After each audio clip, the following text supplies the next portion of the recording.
Hello and welcome to the 35th Annual Chevrolet Dealers Milk Bowl at the nation's side of excitement, Barre's Thunder Road. With the former winner, Dave Dion, I'm Ken Squire, here to bring you the action that comes in three 50-lap segments. And the low score from all three 50-lap segments wins nearly $5,000. Dion, you've won this thing. What does it take to win the Milk Bowl?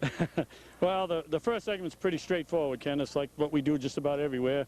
You got to qualify good. Just run a smart race, do what your crew tells you, and try to win it. If you're first, if you're fourth, and third place is too hard to take, just take what it gives you basically, and then things get rough. Yeah, it gets rough because then if you win it, you go all the way to dead last for the second segment. You got to work your way through traffic. Second is really tough. Usually the second segment is the one that'll do you in. You'll go back and you'll look at it and you'll say, if I didn't do that, if I didn't hit the wall, if I didn't force the issue, or maybe you should have tried a little harder. Maybe you shouldn't have settled for seventh, figuring maybe a first and a seventh and a sixth would win it. Sometimes you got to win them all. So the second one is the one that I find to be the hardest because, you know, the third one is a driver's race. And David Dion is one of only 3 drivers in 35 years who's won all 3 segments of the Milk Bowl. Get ready. 26 qualifiers ready to go for it here at the nation's side of excitement, Thunder Road. Milk Bowl is one of the toughest short track races in America. With 3 50-lap segments, the winner getting around $4,000 in prize money. This kind of a race can make or break a driver, and a lot depends on what goes on here in the pits. That's where I'll be this afternoon. Seems like it's getting bigger and bigger every year here, the Milk Bowl. Well, you know, it goes through its ups and downs, but it's 35 years old, so it's one of the oldest sporting events in Vermont, and certainly for auto racing, the most successful. What I like about it is that it's gone through the transitions very successfully, and this may be the biggest one in the last decade that we've had. We had 51 cars try to qualify, so it's a big show. Now, what about the future of this event? Well, I think the best part of it is that it stays the same, so that a lot of the fans that have been here for years, this is the one time they come back. Some of the older folks that remember the Flatheads and some of the other divisions that have run it. But the new generation has taken this race to their heart, and last year was one of the greatest ones I ever saw with 10 cars ready to win the last segment. I think this year will be about the same, so I think the future's bright for it. All right, you're going to still be involved with this? Well, I'll be involved maybe for another year or two, I guess. Yeah, it's kind of hard to kick me out, but one of these days we'll turn the torch over to somebody else. But the Milk Bowl will continue. One of the fastest racers going, Buddy Baker, and Buddy a little different from Daytona. But what's your impression been of the Milk Bowl? I tell you what. I watched yesterday just the qualifying and the heat races and all. It was incredible how many cars show up for the Milk Bowl and what it means to these guys. Hey, this is like your Daytona. So they take it just as serious as when the guys go to Charlotte next week in the Western Cup. You've been here before, too, I believe, with the Jiffy Lube 150. You know, Dion and some of these other guys. What's your impression of some of these racers? Well, the main thing is the racetrack itself is laid out very, very well, and it has a great reputation. So a guy wants to come here and do well. You know, it's not just because it's the Milk Bowl. It's where it's at. It's been here 39 years, and it just means a lot to these guys to establish their career right here and move on. As we said, you know speed from your experiences in Daytona and so forth. Obviously not the same kind of speed here, but enough certainly to get this crowd into it. You know, it's not the size of the racetrack, and you don't have to go out of sight to make it exciting. The biggest thing is you run as fast as you can hold the car in, you know, and keep control. So that's what they do here, and as you can hear in the background, they're doing just that.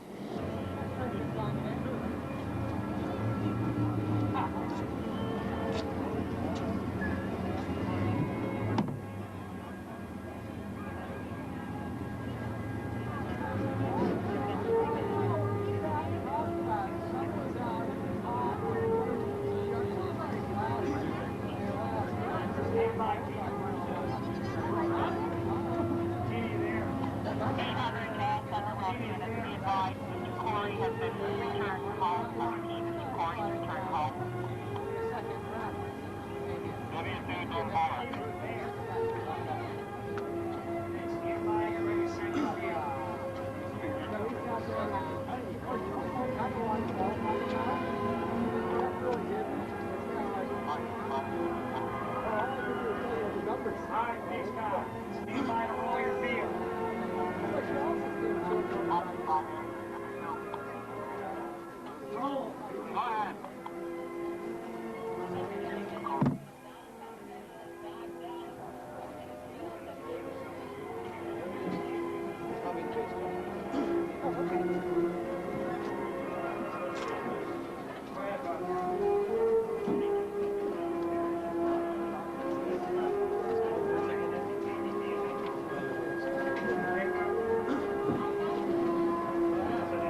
1998 Milk Bowl, here's Dave Moody. Ladies and gentlemen, the starting field coming onto the speedway at the wheel of the Chevrolet pickup trucks courtesy of the Vermont Chevrolet dealers.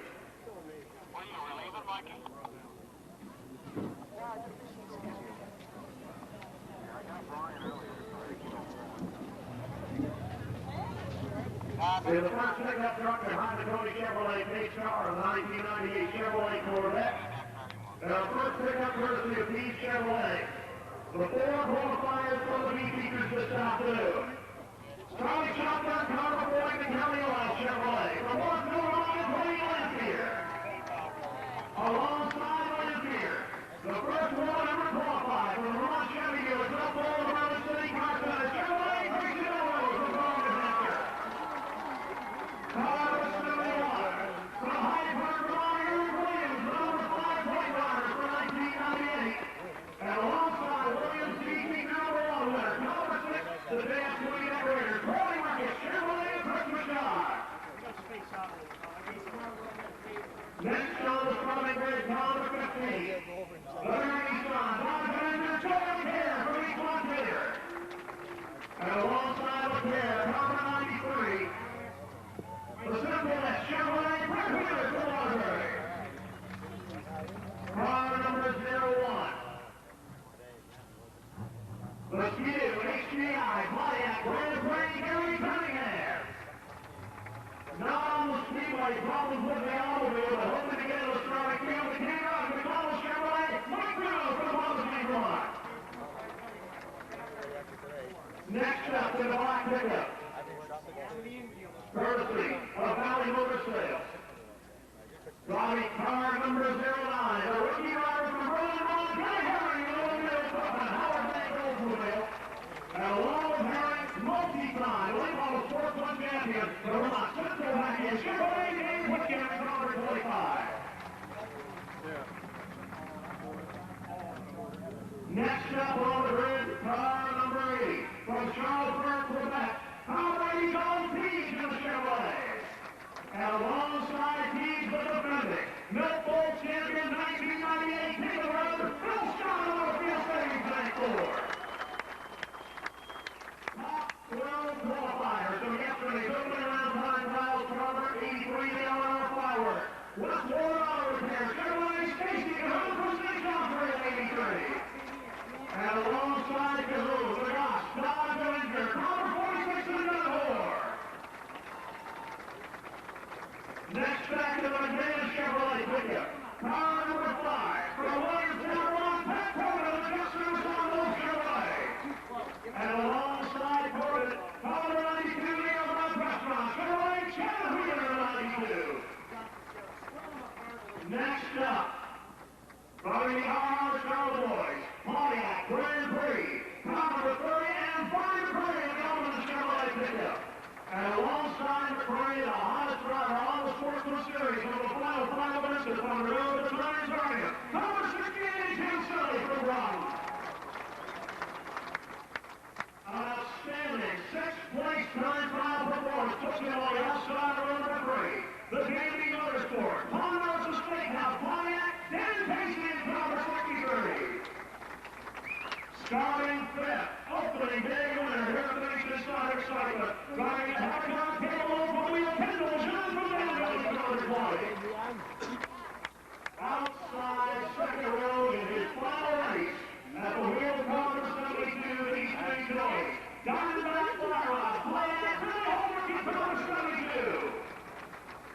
Starting 3rd, 1998 Airborne Raceway champion number 2 of the Texaco Howland Series standings, the Xerox Chevrolet Chris Fisher.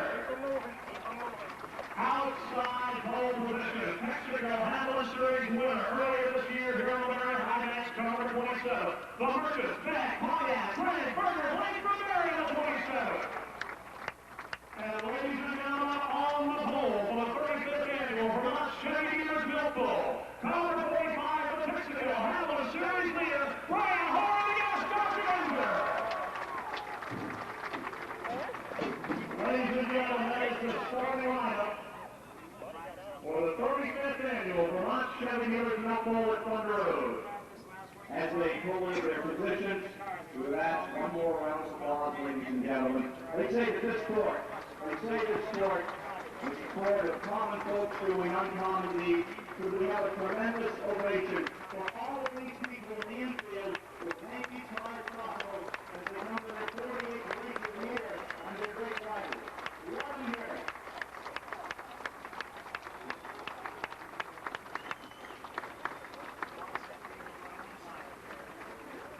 And ladies and gentlemen, at this time we ask you to please rise first for our Canadian guests and competitors, the playing of the Canadian National Anthem.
And now, ladies and gentlemen, to our America, our Star-Spangled Banner.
The driver of the race trucks provided by the Vermont Chevy dealers, including Dean Chevrolet, Cody Chevrolet, Williams Chevrolet of Waterbury, Alderman, McMahon Chevrolet, Shearer Chevrolet, Janiker, Valley Motor Sales, the Home Corporation, Steve Taylor, and Chevrolet Chevrolet, ladies and gentlemen. If you would please, a round of applause for your Vermont Chevrolet dealers, sponsors of the 35th annual Vermont Chevy Milk Bowl that's on the road.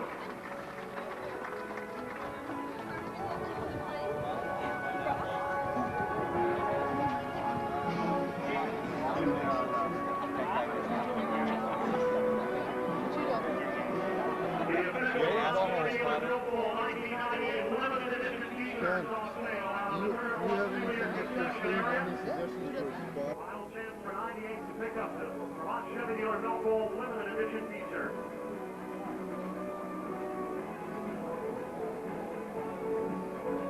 You ready to go? Ready to go. We're rolling. You just prompt them as they... Thank you. Yeah.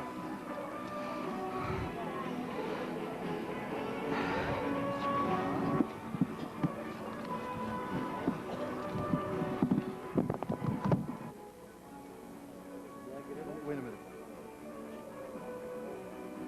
Hey, Brian.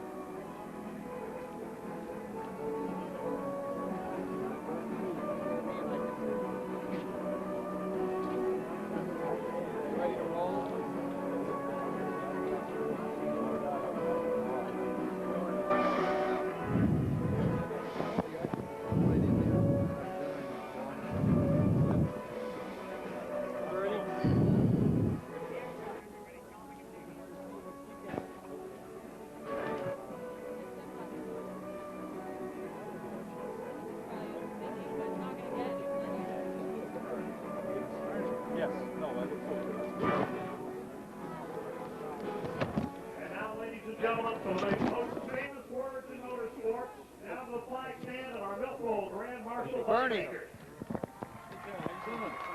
Say hi to Dave Dion.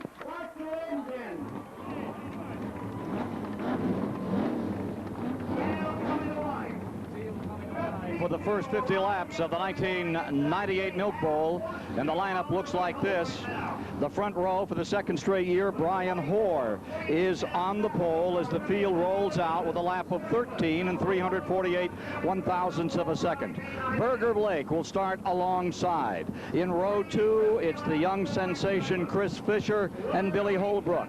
Row 3 will be Kendall Lejeune, who is a great new star, and Dan Casey had a great qualifying round. Row 4 will be Jim Silly in the Times Argus number 68, and for the third straight year, Barney McRae has made the field. In row 5, it's Chad Wheeler of Waterbury, number 92, and beside him is Pat Corbett, number 6. In row 6 will be Doug Hoare. That is the father of the pole sitter, Brian Hoare, and with him from St. Johnsbury, Stacy Cahoon. Starting in row 7, Phil Scott, defending Milk Bowl champion, is in the 13th position. The first 12 all came from pole position, or rather time trials, the first day of qualifying, pole position, and 11 other spots. Then after that, they picked up another series of 8 competitors, and the final 4 came from 2 B features. Going further back in the field, Donald Teege of Canada, number 80, will start on the outside of row 7. Dave Whitcomb, the former Thunder Road champion, is starting 15th, and on the outside is Billy Herring.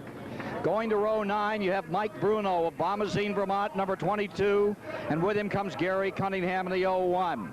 The 10th row is Brett Wheeler, and with him Joey LeCaire, one of the great racing names in the state of Vermont.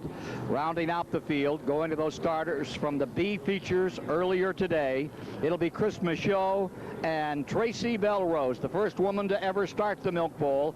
They were both winners in those B mains, and the other 2 to round it out, the final row, is Eric Williams, who just made it in from Hyde Park, and Dwayne Lampier of Morrisville.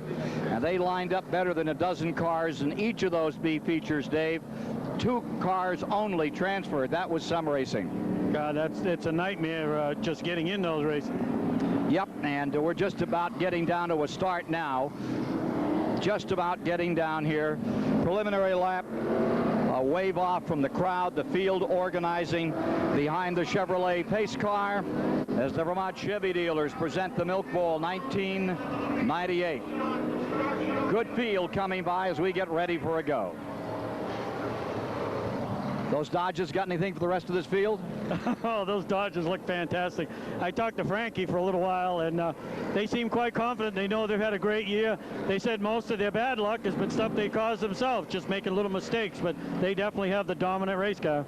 All right, we're getting down. First 50 laps. We'll run 50, then reverse the field for the second 50, and then move on into that final segment of competition, which will decide it all. When Dave Dion won it, he won all 3 segments. It's only been done 3 times in the history of the event.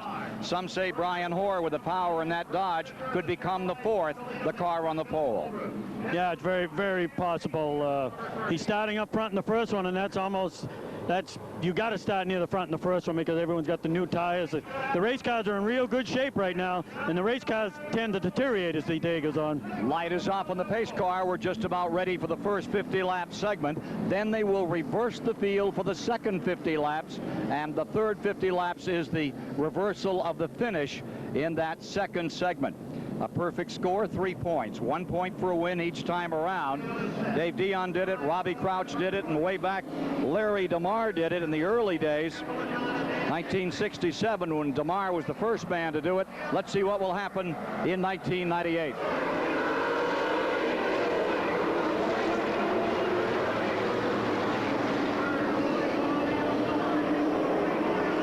Nice, clean start.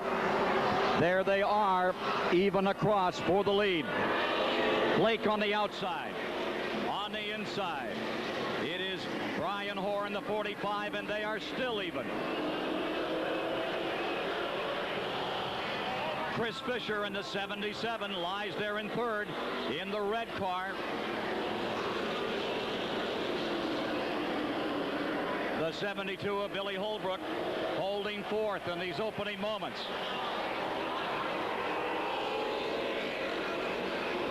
on the outside, rolls number 30 out of the 8th position, Barney McRae, as he makes a run, trying to move around the number 20 of Kendall Lejeune.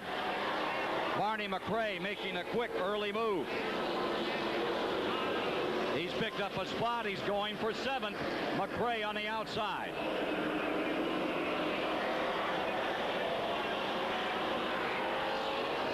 Oh, the 63 spins all by himself out of turn number 4, and Phil Scott gets collected. Yellow is on the field. This coming in lap 5.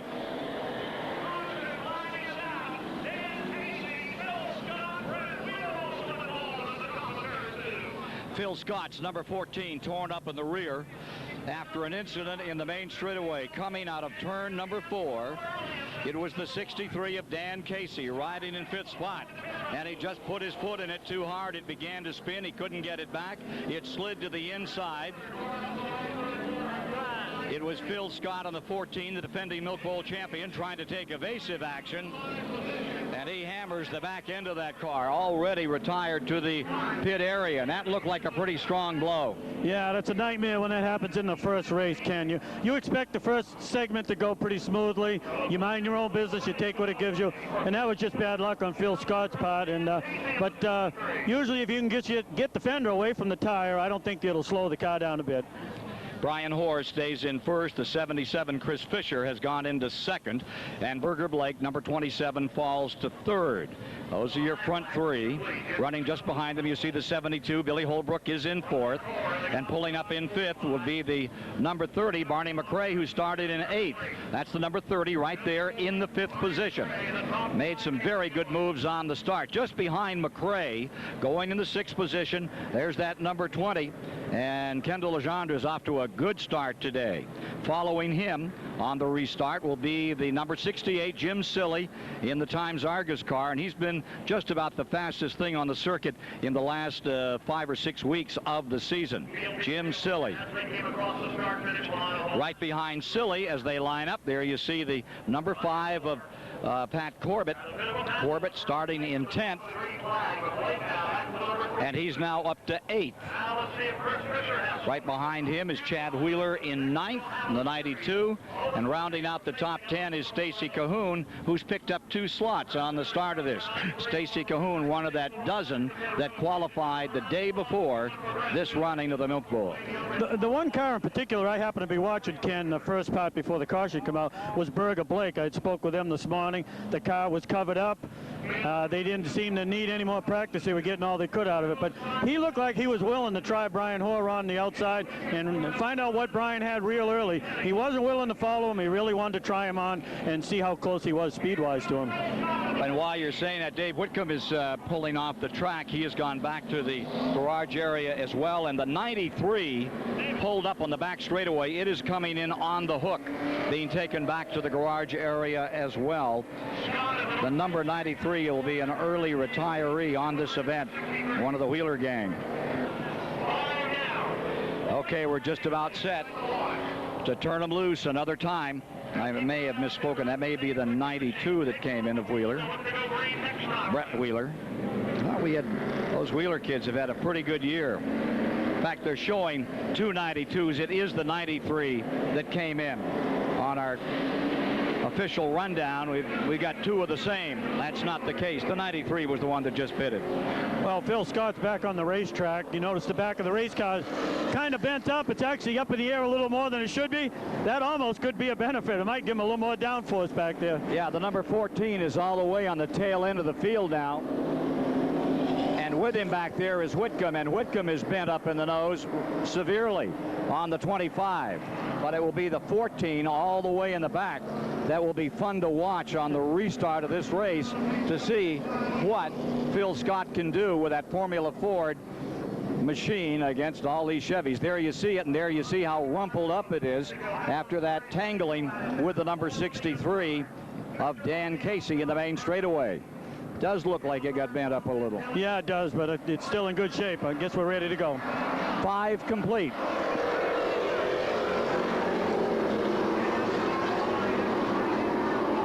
Brian Hoare out in front, and here comes young Chris Fisher after him. Berger Blake tries to sneak back on the inside in the 27.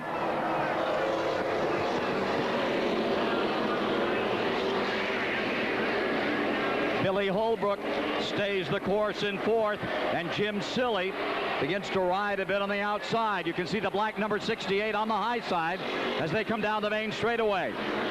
There's that 68 with a nice line. Jim Silly riding where he always does. Meanwhile, up in front, here are the leaders.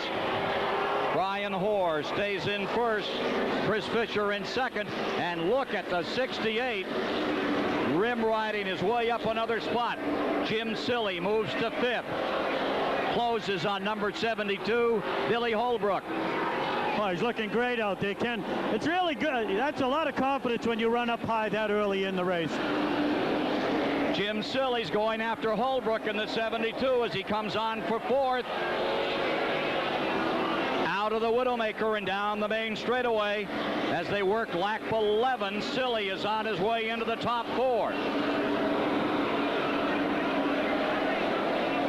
Jim Silly as the front 2 pull away.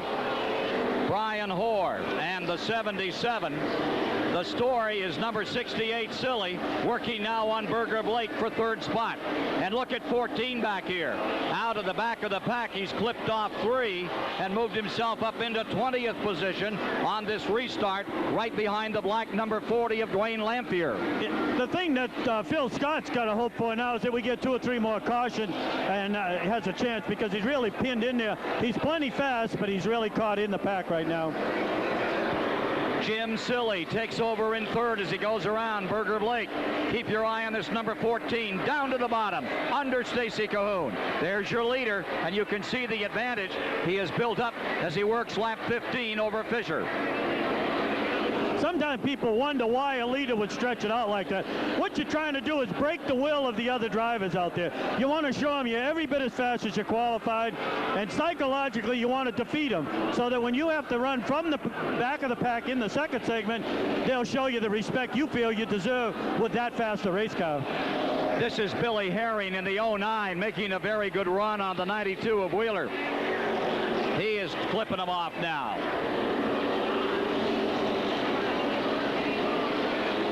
He's up to 10th position in the 09, but the man on the move is the 14.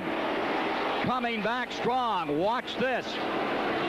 3 automobiles. That's Joey LeCaire on the outside as Scott is blasting his way from the rear through the field. The only woman to ever qualify for the Milk Bowl, Tracy Belrose, right in front of 14 now. Belrose just in front of. There's Joey LeCaire on the outside, and now to the high side, the defending champion, Phil Scott, begins to work. This is where Phil Scott's going to need a lot of patience. When the cars are running side by side, you have no choice but just sit there and hopefully pick the right groove once it does open up. Chris Michaud is flying. He has moved up well through the field.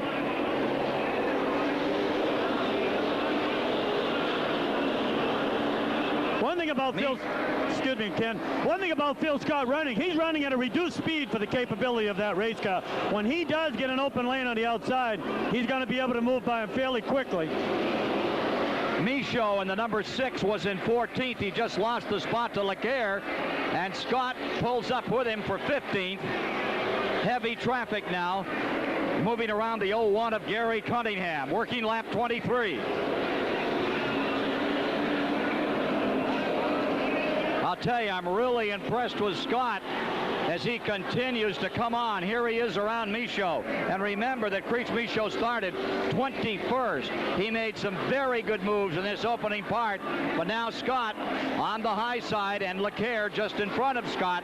They're really coming on. Oh, yeah. Joey's not quite as fast out there, but he is running good enough. So Phil will have a chance to move to the front by staying close to Joey. Wheeler gets turned to the 93, spinning in the back straightaway. Everybody getting through. Let's see if he's going to get it fired. Halfway in the race, and Wheeler gets it started. He's away. No caution on the track. Only 1 caution thus far as we've completed 26 laps. Phil Scott's got that outside lane now, Ken, and I think you'll see him close in on the front cars.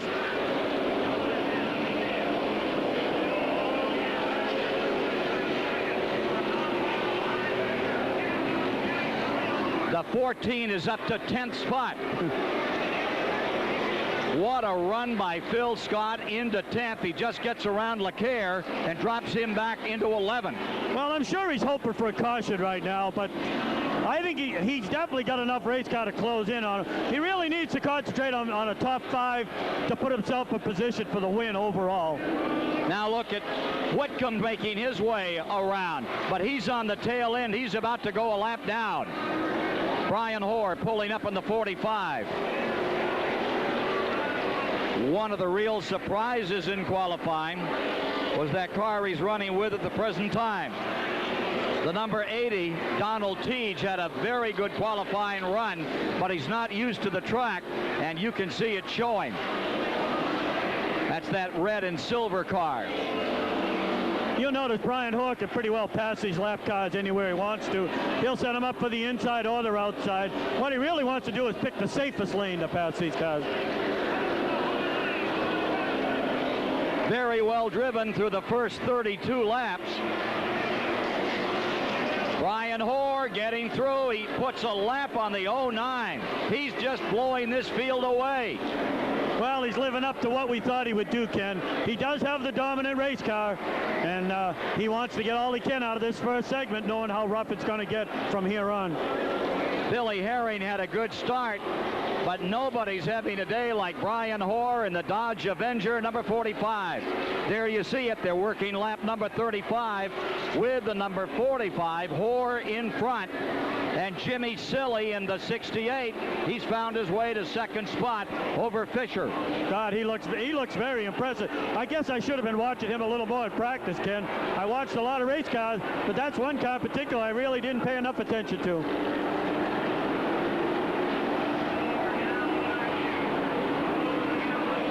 I'll tell you, it's been a great run thus far for Brian Hoare and for Silly in the 68, as Silly is just relentless, just pouring it on.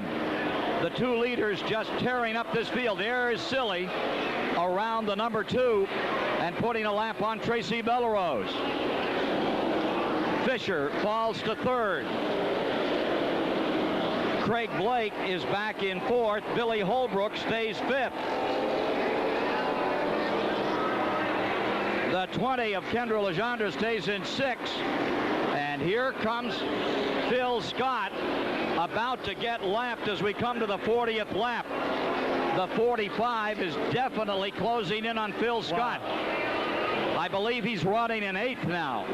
Yeah, I really didn't think that he would ever make it all the way around to Phil Scott. I think you're going to see Phil really fight him hard. He's going to know if he's got anything at all for Brian come the second segment.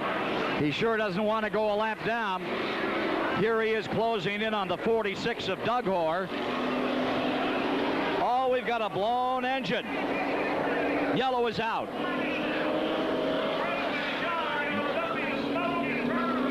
It looked like the 63 may have lost more than just some tires with all the smoke coming up. He spins in turn number 4, the Widowmaker, with 9 laps to go. Dan Casey, who had qualified 6 in that top dozen on the first day, gets himself righted, and he's ready to go again. Well, anyone that stayed in the lead lap now, Ken, this was tailor-made, this caution period. If you've got anything at all, you line up with these guys, you've got a chance to pick up some position because they've tightened the field up, and they prevented Brian from just lapping everybody. 1 point for position. So there's 24 points if you finish all the way last, which is what you don't want.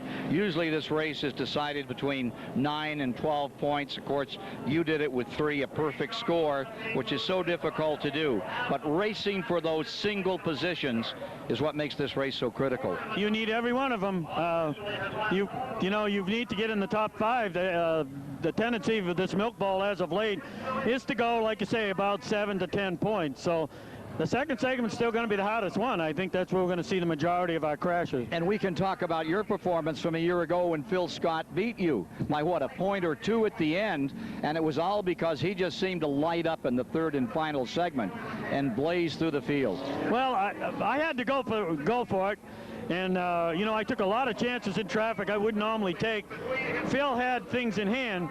I got through traffic really from just taking chances. Not that I outdrove him in any way, but when it came down to the end, Phil picked off all those cars more systematically. I just kind of blasted through the field, but Phil picked them off, and with 2 to go, he won the race.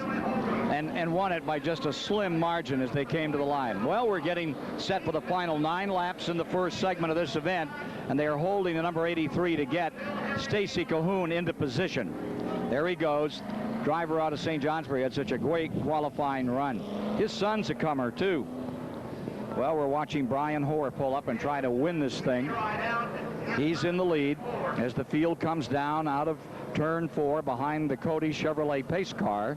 There you see Brian Hoare, and they're holding Casey on the back straightaway to slide him into his spot. And he was the one that spun to bring out the caution. Apparently it was nothing more than he spun. Sure looked with all that smoke like he might have done something more, but it was just tire smoke. You know, last year, Ken, Brian Hoare won the first segment. We finished second. Phil Scott finished third. So Brian had things well in hand. He looked good. He had a faster race car. But the second segment brought disaster to Brian. So you need, I say it over and over, get all the points you can, because you're going to have to give some back along the way.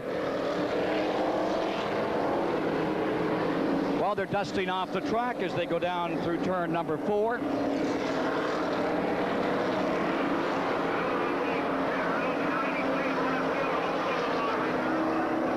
I think somebody got a little fluid on that racetrack and they want to clean it up. Yeah, it looks like a lot of fluid, Ken. I mean, I saw the smoke as I looked away from the monitor. I couldn't tell if the car was just spinning or it actually broke an oil line or lost an engine.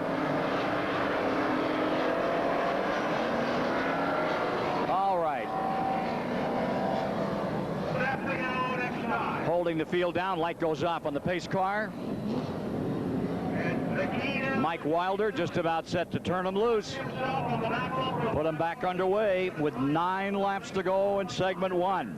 Brian Hoare, as he did a year ago, has this first segment in hand. It is Jim Silly, 4 positions back, but second in the race. Some lap traffic in there as they come back down to take green. Yeah, Jim's going to have to be real careful pinned on the inside like this. Now there's Jim Silly. I don't think he can do too much more with the time to go before this one's finished up. No, I think Jim's just more on prevent defense right now. Don't wreck the race car, get your second place. Go after Brian in the second segment. Jim Silly sorts himself out. He's going to be a major contender to win this Milk Bowl. In the first 50 laps, he pulls himself up into second spot. Don't forget Chris. Oh, Pat Corbett gets into it strong with the number 40. And Corbett lands in the infield. Track is clear. Caution is out. We got Tracy Belfort in this also. Billy Holbrook. 3 cars getting tangled. I didn't get to see what took place, Ken. I'm not as good a spectator as I am. You know, behind the wheel, I looked for these things. Now I'm watching it from this high vantage point. I probably didn't see it as well as most of the spectators.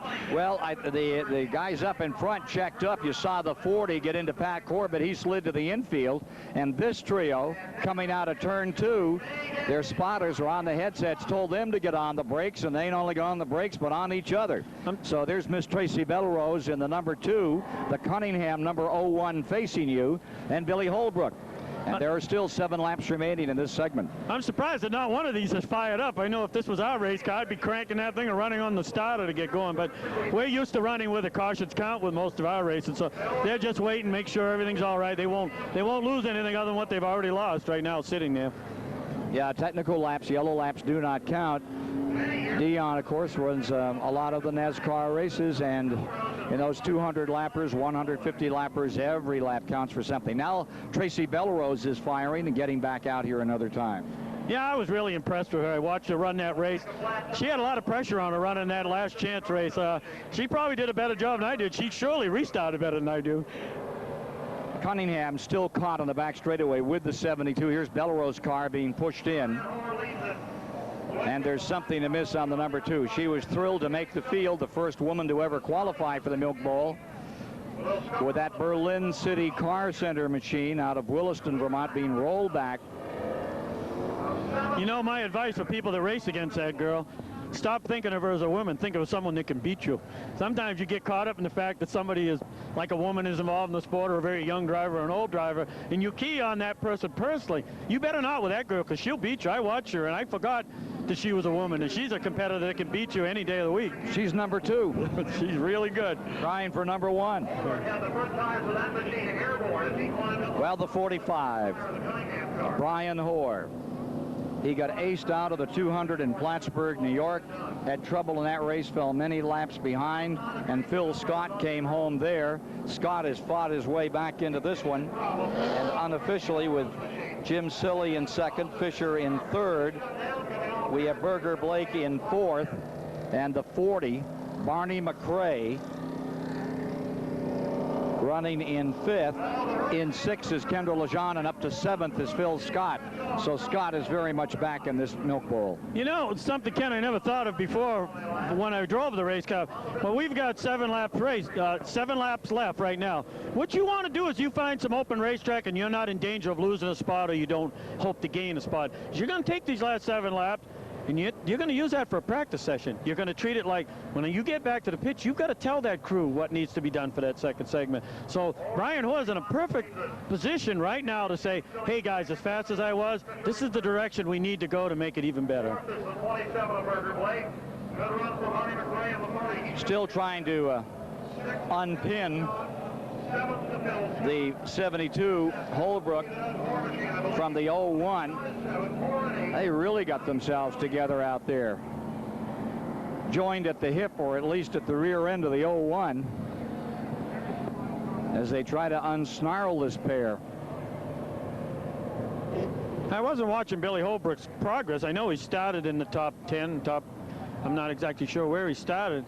You know, he stood a good chance of being a contender all day. This is definitely going to hurt him a lot. Flying out of car number 2, so it doesn't look like it's going to be a quick fix for Belrose. This lengthy stay is a break for Belrose. They're still working on her number 2. Apparently they were really in there tight together and beat each other up. It doesn't look that bad on the 72, but it's not that good. I'm surprised they had to be pushed back to the pit area, Ken. You know, we couldn't see anything as she went across the infield. So it could be something mechanical that, you know, in the drivetrain, that she wasn't even able to drive it at all.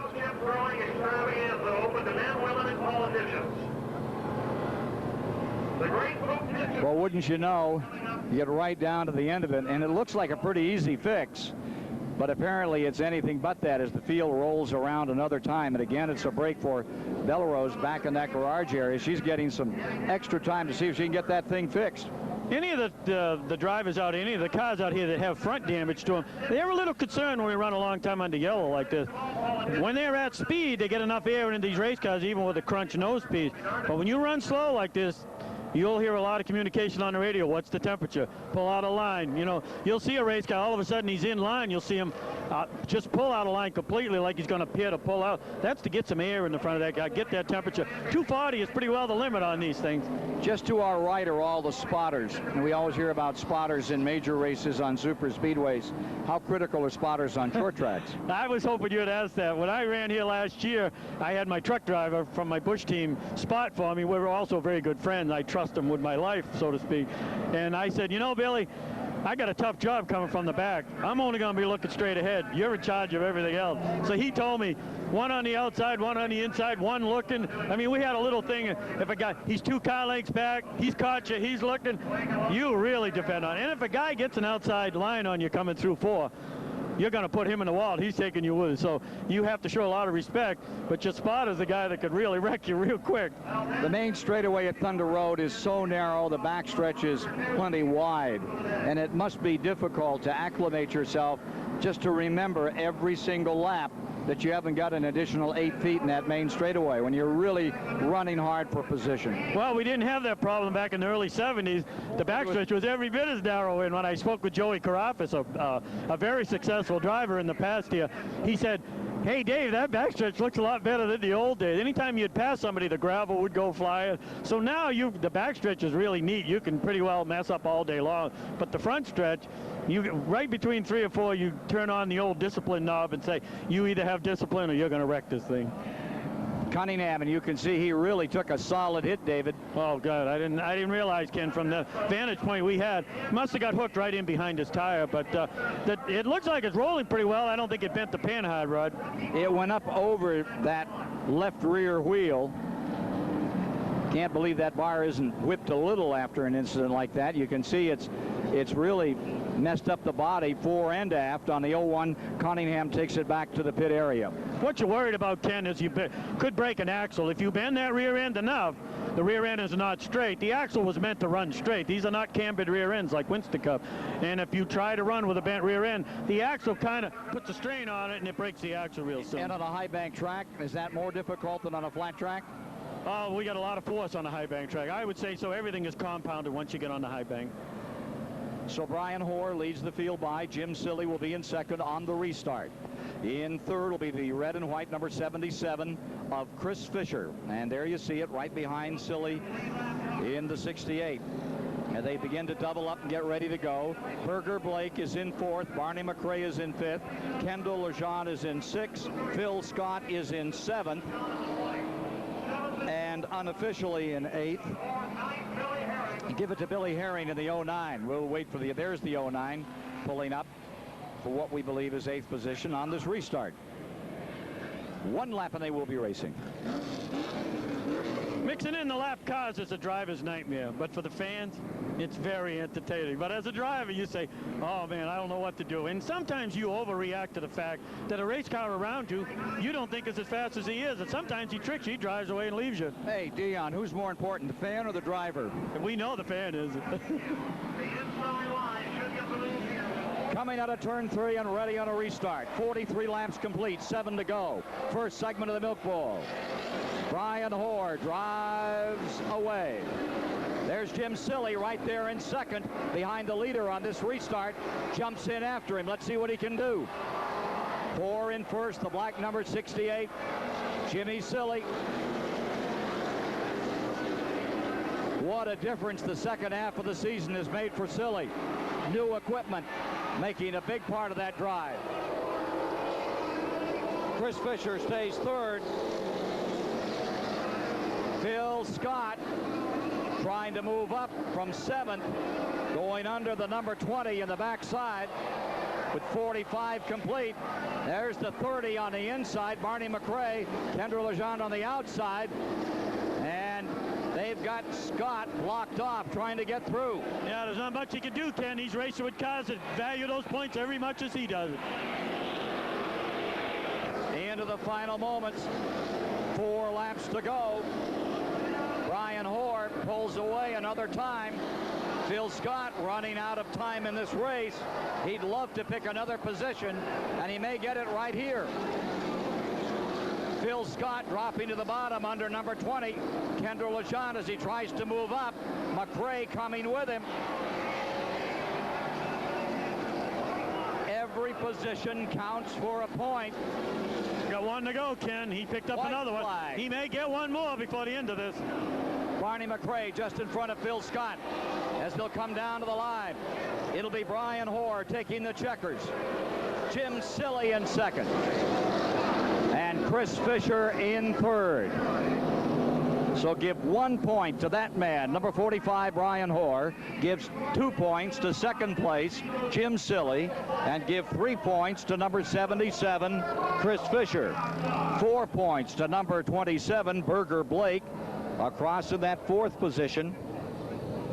Finishing in 5th, the number 30, Barney McRae. And in 6th, Phil Scott at the finish of segment number 1. Phil, what happened out there? I don't know. A car got spinning up in front, and I got clipped from behind. So, I don't know. Okay, good luck.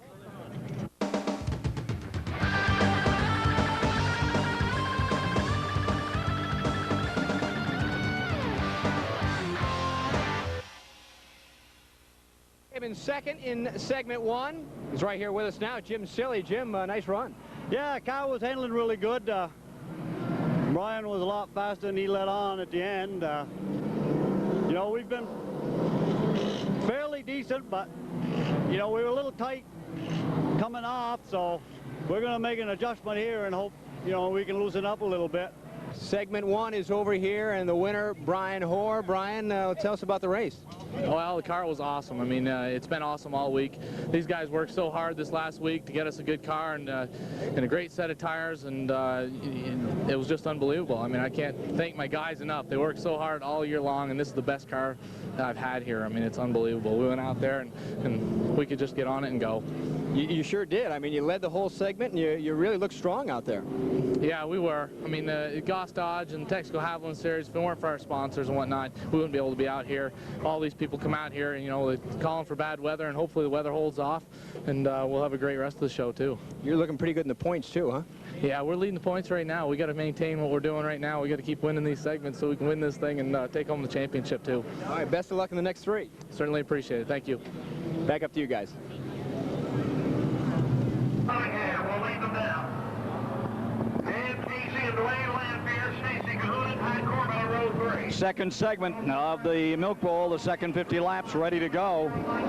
And the scoring on that first 50, give 1 point and 1 only to Brian Hoare.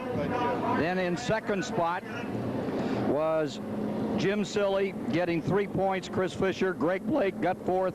Barney McRae 5. Phil Scott 6. 7 points to Kendall Lejean. Doug Hoare got 8 points for 8th. Billy Herring 9th. Billy Holbrook 10th.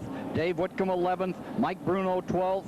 It was Joey LeCaire 13th, Donald Teege 14th, Eric Williams 15th, Pat Corbett 16th, Stacy Cahoon 17th, Dwayne Lanfear 18th, Dan Casey 19th, 20th Cunningham, and Chad Wheeler got 21. Now 3 cars not able to continue. Despo was not able. Belrose, Michaud, and Brett Wheeler not able to continue. The second 50 laps is ready to roll, David. We'll have Chad Wheeler and Gary Cunningham in row 1. Dan Casey and Dwayne Lanfear, row 2. Row 3 is Stacy Cahoon, Pat Corbett. Row 4, Eric Williams, Donald Teague. Row 5, Joey LeCaire, Mike Bruno. Row 6, Dave Whitcomb and Billy Holbrook. Row 7, Billy Herring, Doug Hoare. Row 8, Kendall Lejean and Phil Scott 16th. Barney McRae, Greg Blake is 18th. Chris Filler and Jimmy Silly 19th and 20th. And then in 21st is Brian Hoare.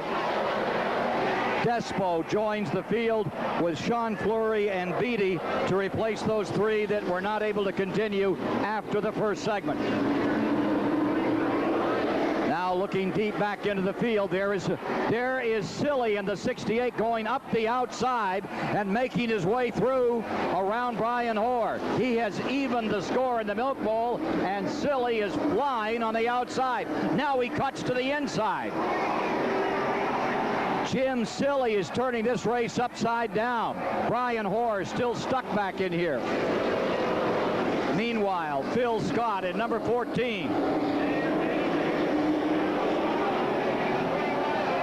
Oh, big crash in the back straightaway. Holbrook is destroyed. Yellow is out. Someone went right up over the top of Billy Holbrook, and it may be the 20 of Kendall Lejean. It looked like it was going to be a lot worse than it was, Ken. That car went airborne, and all the other cars were racing to get by on the outside. I really thought that he was going to come down on the top of one of them. Holbrook with serious damage on the front end of Billy Holbrook all torn up on the snout of number 72. Phil Scott making a great run up through the field. Remember that Scott had started in 16th. And he's already in the 13th position with only 3 laps down. This is notoriously a tough segment. The guys that are up front are guys that had problems in the first segment. They don't have a lot to lose. They need to get a good finish. Their day is over as far as the win is concerned. The guys in the rear, they got their own little fight going on between them. When someone sees Brian Hoare go by them, they already know they're in trouble for this second segment.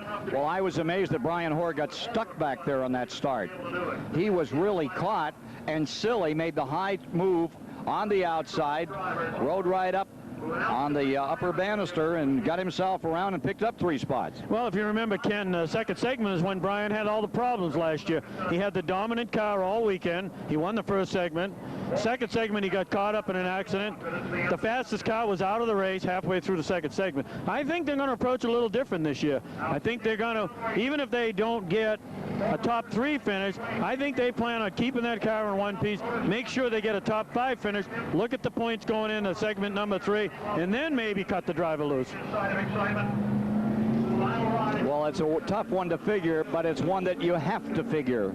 This is one of those races where you just don't go out, put your foot on it, call it over when it's the checkers. The checkers come up, and then there's going to be 2 more checkered flags. We've seen it where there have been 3 different winners in the segment and a 4th different winner overall. Consistency pays. You've got to be on your very best performance to win the Milk Bowl. Oh, definitely. If I look back at my own career, I would say if I had to critique my performance, most of the mistakes I made were in this second segment. I couldn't control myself. If I was behind, I wanted to get in front, and if I was in front, I wanted to get way out in front. So you really need to coach, be coached by your crew. Boy, that Billy Holbrook car, it's had a bad day, but this really looks like the end of it this time. I'll tell you what, that car's tore up. He got caught up in the first segment, and that cost him dramatically, put him on the tail end of the field to come back out, and here he is, whaled again, big time. That's a tough one. Well, it's tough because even if they've got a good enough crew to fix it, Ken, they've got so little to gain other than going out and putting on a show for the fans and maybe getting a top 10 if other people have trouble. But it's really hard to go out there and do your best when you know you don't have a chance of winning. I believe Silly had to pit. 68 is back out, and it's tail-ending the field. And as we were taking a look at Holbrook here on the monitor, I think we've had Jimmy Silly come back in again. As the field gets ready to line up, he is behind Despo, Fleury, and Chuck Beatty, who have come back out to fill the field to 26. 3 cars not able to start, and so the alternates are then allowed to step it up. Well, fortunate for Jimmy Silly, the 45 car, Brian Hoare, isn't that far ahead of him. And as long as you can see the guy you're trying to beat, you tend not to give up as easy. There you see the Brian Hoare car, the 45, and as you look back just behind him, you see Clem Despo in the number 3. Now that is a car that's just come into the second segment, was not in the first. And just behind the 3, there you're going to find Jimmy Silly getting ready to work on the outside of Sean Fleury. And this Fleury kid, good rookie. He's been coming along this year, shown a lot of class. Light is off on the pace car. 3 laps are down before this altercation. Billy Holbrook had made a nice return in the second segment. All for naught. He'd come up to 12th spot after he got caught in the back straightaway in a collision with Cunningham and Tracy Belrose, which put the first woman driver in the Milk Bowl history out of this event. So we're ready to go again. Chad Wheeler is ready to ramble in that number 92 up in front. Gary Cunningham starting beside him. Casey, who had qualified in 6th to begin the day and has had his problems, there in 3rd on the breakaway.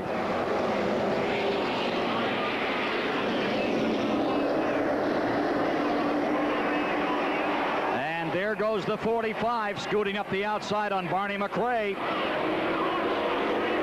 Moves right in on Chris Fisher, trying to go around Berger Blake in the 27.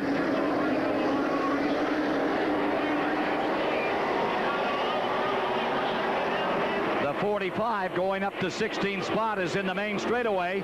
Chad Wheeler is in front. Look at Cunningham up on the high side. I don't think the handle's what he wants there. Here comes Dan Casey down low, trying to shoot through. And look in the back here as the 45. Brian Hoare puts the Gotch Dodge up around Latige, the Canadian driver. Down there on the bottom in number 60. Yeah, Brian's really working good. He sees Phil right in front of him, Phil Scott.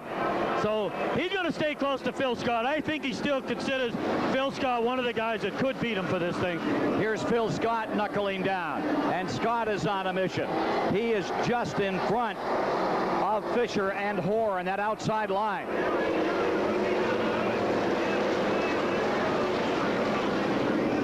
Phil Scott with a bandit. Now look at the 63, almost getting through on the inside, didn't make it. He's in trouble, pulls up high, and is off the track. Kendall Lejean spins to the inside. Yeah, we got a caution on the speedway, Ken. Casey ends up off the track in turn number 4. Caution is out, second time in the second 50 with 9 laps complete. Believe it or not, Ken, this is exactly what the fast cars want, as long as they're not part of these cautions, because they're doing it in segments. They come from the very back row, then they move up a little bit, they take the easy passes, they're getting closer and closer to the front. Pretty soon they'll be in the top 10 and they can duke it out. It looks like the 14, Phil Scott, is going to find himself about 10th in this restart. Remember, just 9 laps ago, he was in 16th on the restart, David. Yeah, the outside was working real well, but we've got a few cars that weren't quite as quick, but we're doing a very good job out there. There you see, he's right there beside Pat Corbett. I'm sure that Brian Hoy's got him in his gun sights right now. Pat Corbett is a tough guy to race against. He uses racetrack, a lot of it. He is tough to get around, just a strong competitor. I'd hate to have to name all the ones that are pretty good at this track, Ken. These drivers, when I ran with them a few times last year, there's so many of them that just run here and that love running here. They really work hard at it. They're very talented. And I think the difference is the days that they hit the setup with the race car and when they don't hit the setup. But as far as ability, I think there's probably 15 drivers out here with ability to win on this racetrack. Well, they're moving to 14 up around Pat Corbett. That's a big break. That is a major move for Phil Scott. That'll put him into 9th as you see them picking up the number 63. Dan Casey out of Burlington.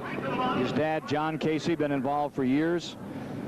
Dan Casey went down to Pocono in the days when they ran those little foreign mini stocks. And he put a carbon Ghia over the wall and almost into the state of New Jersey. Smiling John. I saw John today. I had no idea his son was driving out here. And he said, oh, he looks like me. He's built like me. He said, yeah, he's just a spitting image of me. So I kind of looked for this jolly red-faced guy to drive by on the... He'd have to have twins to be... I hope he has as much fun with the sport as his father does. Well, meanwhile, the number 92, Chad Wheeler, is up in front, and his brother, Brett Wheeler, was not able to get that 93 functioning like he wanted to. We had both Wheelers out here, son of Gary Wheeler. And in this segment, Chad, who came off the pole, continues to lead, and Cunningham is in second. The guy that has made the big move in the early going is Joey LeCaire, who has come from 9th, and there you see the red yellow numeral number 15 in 3rd spot. He's come from 9th up into 3rd, and he's done it in 9 laps. I noticed Berger Brake is tail end on the field. I didn't notice if he pitted or not. I expected Berger ran awful good in that first segment, and most of the practice sessions, I expected him to be up in the thick of it. Well, now he's tail ending the field, and I don't think that thing is handling the way he wanted it to as the day started. He had such a good run in qualifying, second only to this car, number 45, Brian Hoare, and there is Scott, 9th, and now Pat Corbett is in 10th. Light is still on the pace car, so we'll get another lap, and just behind the Scott Corbett row, the 5th row, in the 6th row is young Fisher. He's been coming. Chris Fisher started in 19th. And he's right in there now in 11th spot, and he's brought with him the number 22, Mike Bruno. Ken, you know, one of the things about qualifying good on one day and racing the next is you just don't want to make changes. If you're a top 5 or top 12 car, in this case with the ones that went first day, when you come out here today and tested, you might have felt that the day was different, the track was different, but you have a hard time changing. The driver will fight you all the way and say, oh, don't forget, we had we qualified good, and the driver will cling to that setup. The crew can see things in the tire temperature gauge and things and want to make changes, but the driver will fight them. That could be what's happening to Berger Brake. Humidity make a big difference on a short track, and no, it does on a big track. Well, humidity from a power standpoint with the engines, but not so much at Thunder Road. But handling-wise, yes, because they're on this very narrow tire, treaded tire. The secret is getting this narrow tire to do its job every day, or every move you want to make, you want that tire to be under you. Yeah, getting the power to the ground is the whole trick. Oh yeah, well, That's it's a great concept, because if we got into a horsepower war, we'd just bankrupt probably 95% of the teams out here. Then we wouldn't have racing. So it's as much as they complain about I can't hook it up, it's why you can afford to race these cars. Interesting point. Light is now off on the pace car. 9 laps are complete, 41 remaining. Second segment, 1998 Milk Bowl, toughest short track race in America. Your Vermont Chevy dealers bring you the action. With Dave Dion, I'm Ken Squire. And we're topside here on the old High Bank quarter mile. It'll celebrate its 40th anniversary. Almost as old as Dion. Here they are, coming down for a start. Chad Wheeler in the number 92 leads the parade, with Gary Cunningham hanging on the outside. Turns her sideways, turns on the juice, and here they go.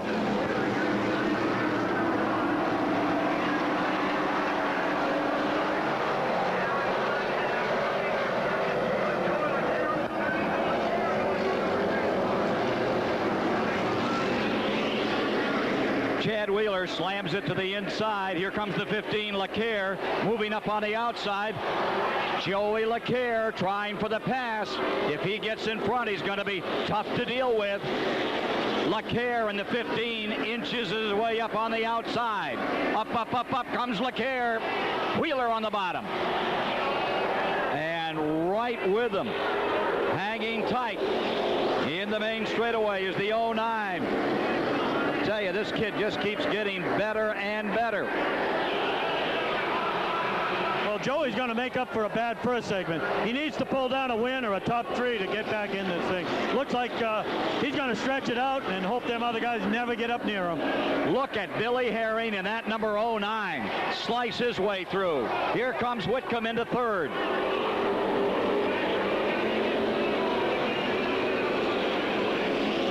Phil Scott just behind these leaders.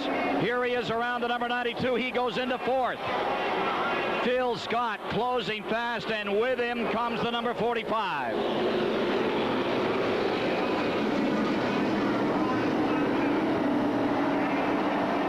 Number 45 drops on the inside to go under him. Here comes Brian Hoare beneath Phil Scott.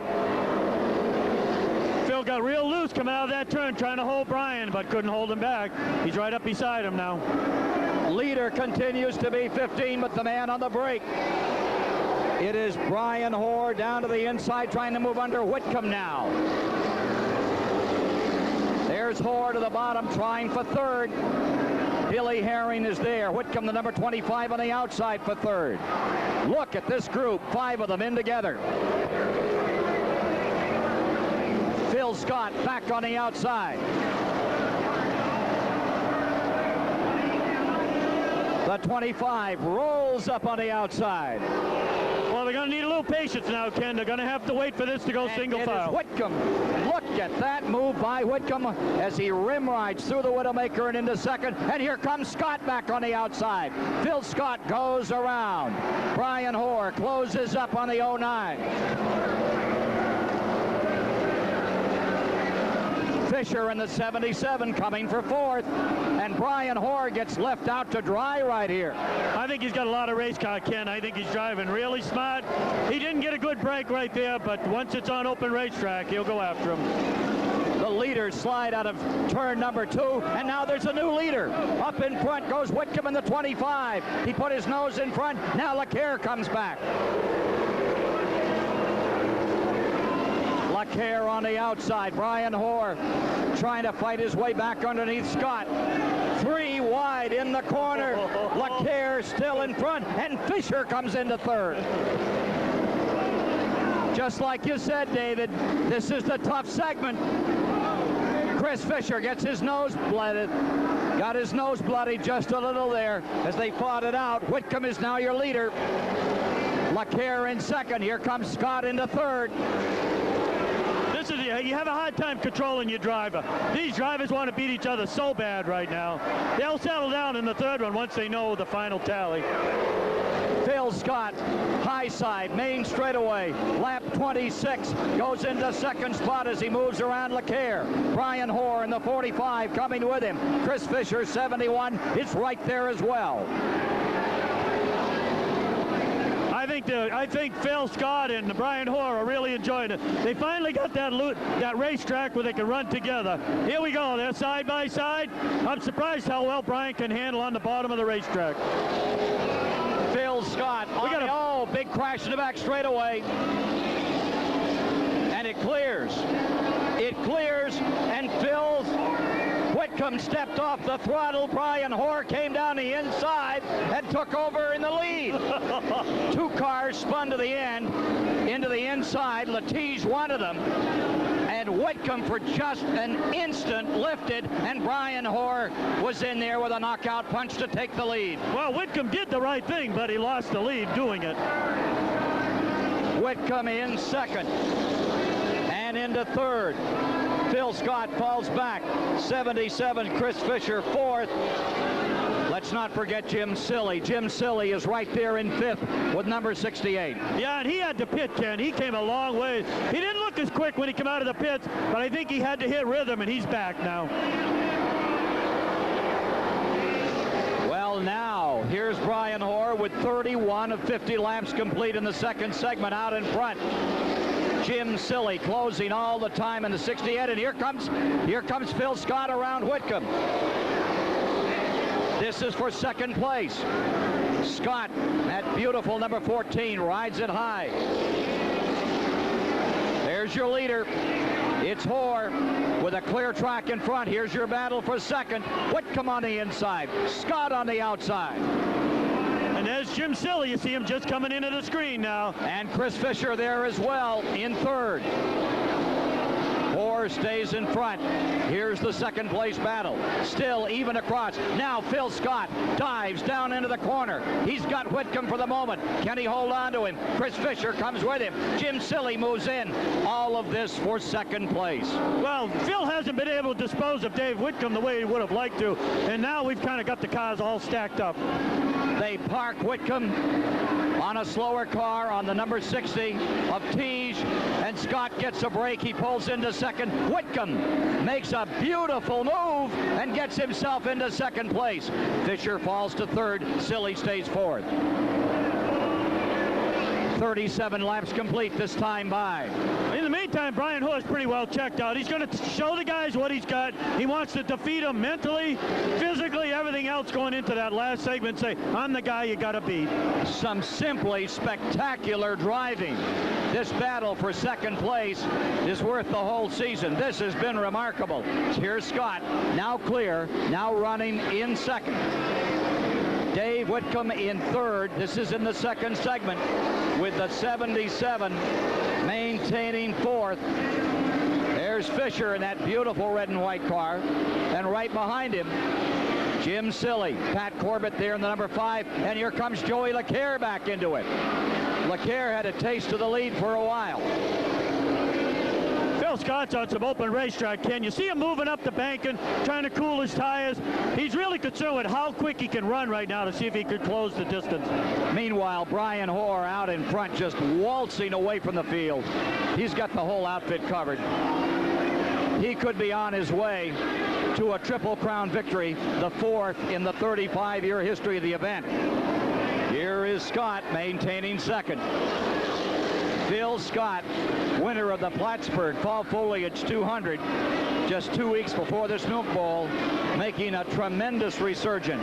But Brian Hoare has just dominated in this second segment after some brilliant driving in the early going. Hoare coming from 21st position, slicing his way through the field, and once again lapping everything in sight. 7 laps to go. It looks like his edge is getting bigger, Ken. He made most of his passes on the inside, but I really feel as though his car is even faster on the outside while he's lapping all these race cars.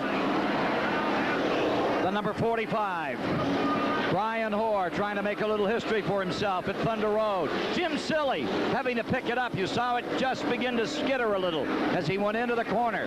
May have got on the brakes just a bit too much. Car moving up the track, but that's where he likes to run, is on the high side.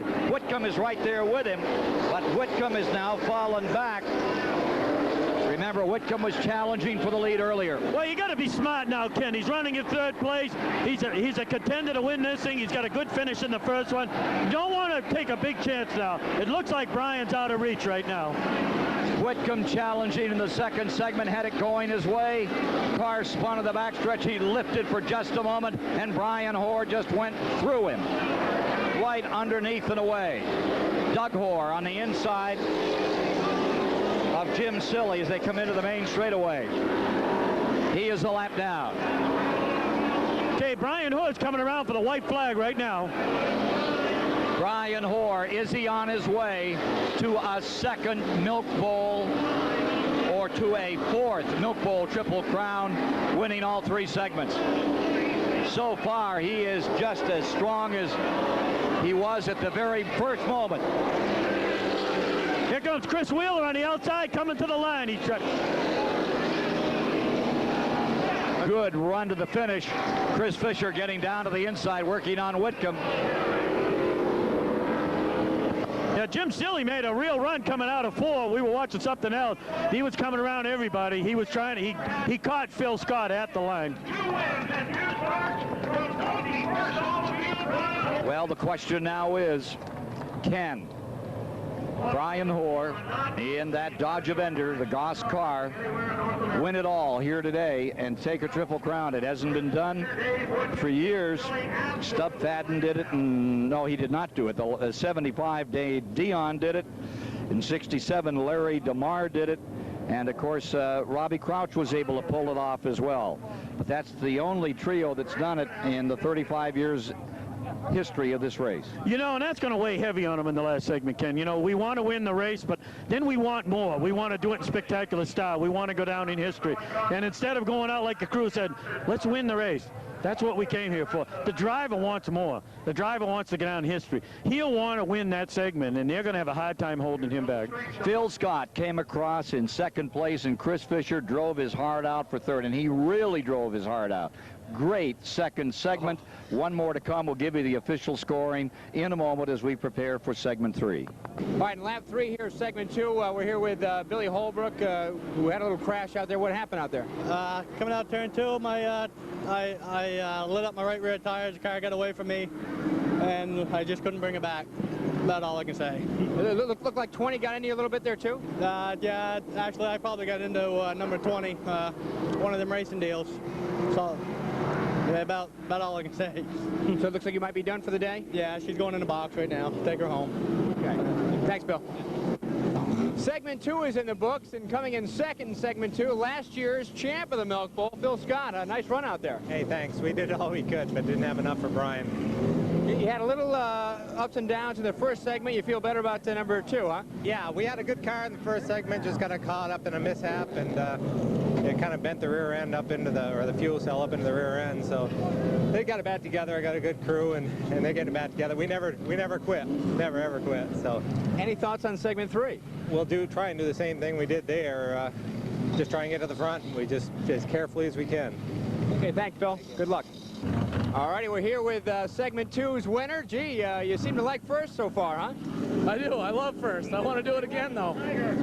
Brian, you came out of the last spot and made for some fantastic short track racing in that segment. Yeah, it was awesome. You know, Phil and Chris Fisher and Whitcomb and those guys, it was a lot of fun. I'll tell you, when those guys spun on the backstretch there, and my crew chief said, track is clear and the green flag's out, and Whitcomb slowed down, smoke everywhere, I thought for sure I was going to wreck with him going into turn 3, because I figured he was coming down one way or another. I thought for sure it was the end of both of us right there. But I'll tell you what, it sure was exciting. You know, these guys, I said it before, I'm going to say it again, what an awesome car. Unbelievable, a lot of fun to drive. Any thoughts on segment 3? At this point, I think we're going to try to do it again. You know, I mean, that's all I can do. You know, we're going for a championship today, but I'll tell you what, we sure got a heck of a start in this thing. Even a mediocre finish in this next one probably will wrap up the championship for us. But with a car like this, I can't do anything but go for it. Okay, hey, best of luck in segment 3. Thanks a lot. Okay. The odds-on favorite right now, Brian Hoare. He's won both of the first 2 segments. Segment 3 still to come. Guys? All right, let's talk about the finish in the second segment this afternoon, David. And as it came across the line, we had Brian Hoare winning for the second. You think he can do it for 3 for 3? It's going to be tough. He's got a lot on the line. He doesn't have to win it to win the overall Milk Bowl. But like we were talking about at the end of the last segment, he would like to win all of them and go down in history along with 3 other drivers. Yeah, Dion, Crouch, and Larry DeMar. Well, 2 points thus far for him, a 1 and a 1 out here. Phil Scott got a second spot, which would give him a total of 8 points. He's got a 6 and a second. Finishing third in that segment, as he did in the first segment, was Chris Fisher, so he has 6 points. Jim Silly, he has 6 points. He finished in 4th.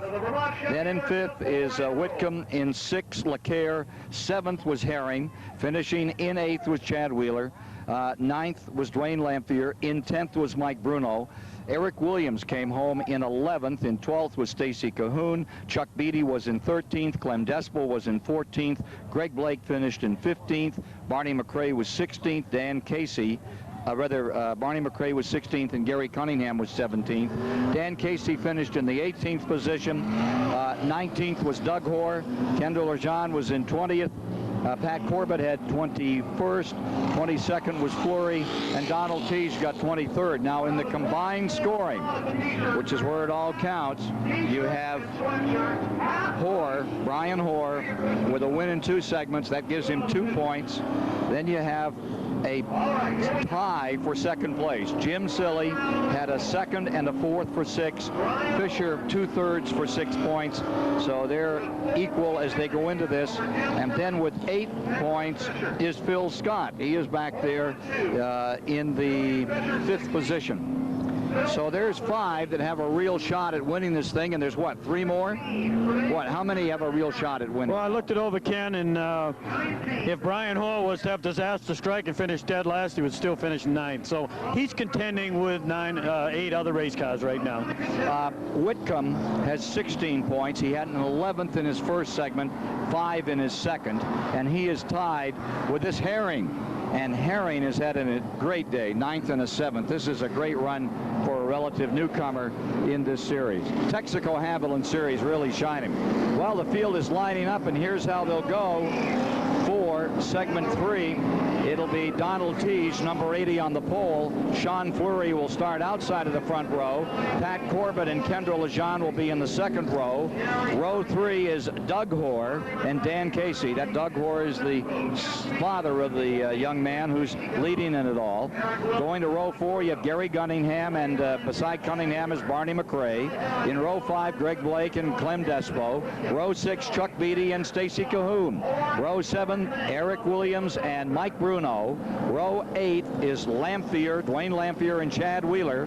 You get to row 9, you have Joey LeCaire and Whitcomb, and then the big guns, Silly and Fisher are back there ready to go. Scott and Hoare, and they'll have George May as an additional starter here.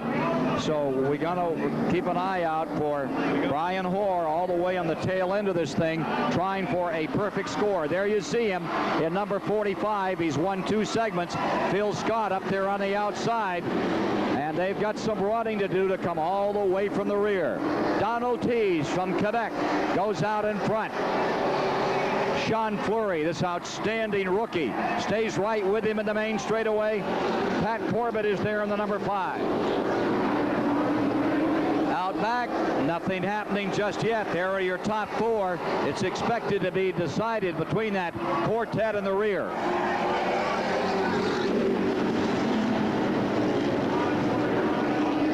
Teague out in front in the number, that red and silver car. They have it as number 80, breaking onto the point.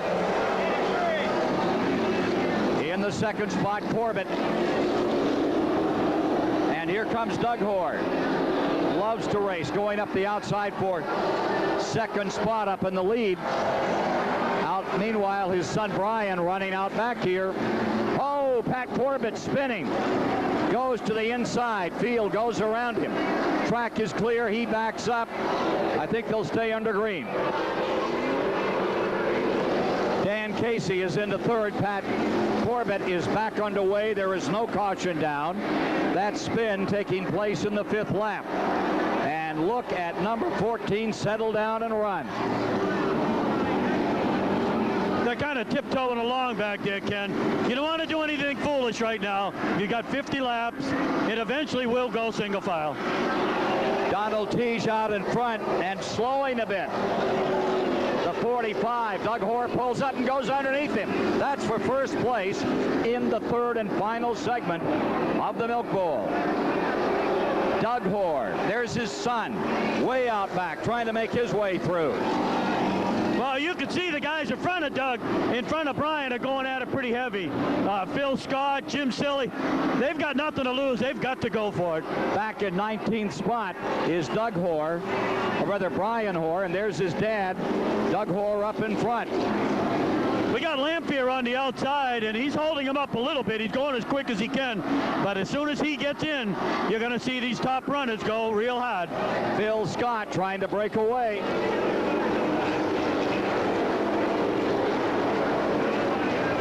But staying right with him is Brian Hoare in the 45. Every one of the contenders is tied up in one little group, Ken, so there's no panic yet because they're staying in touch with each other. Now, as soon as one of these guys breaks free and gets romping on the field, the rest of these guys are going to turn the wick up.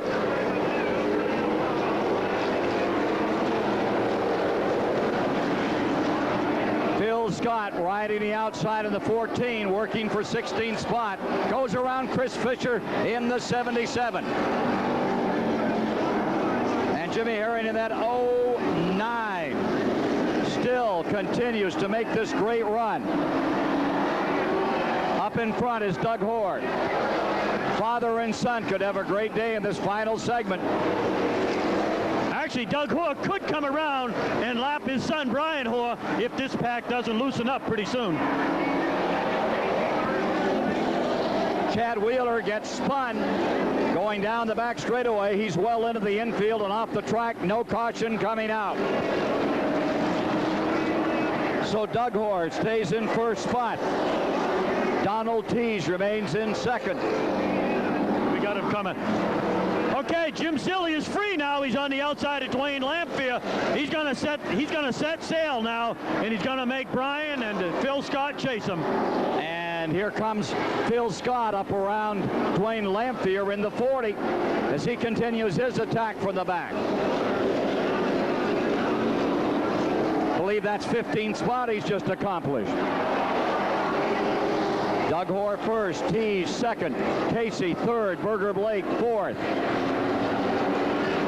In fifth, Sean Fleury. In sixth is Bruno. Cunningham is in seventh. Unofficially in eighth is the number 30, and here comes Brian Hoare down on the inside. He made a great move getting under Dwayne Lamphere going into 3. Needed to shake him. Up to 13th goes the number 14 of Phil Scott, who continues to put on a show.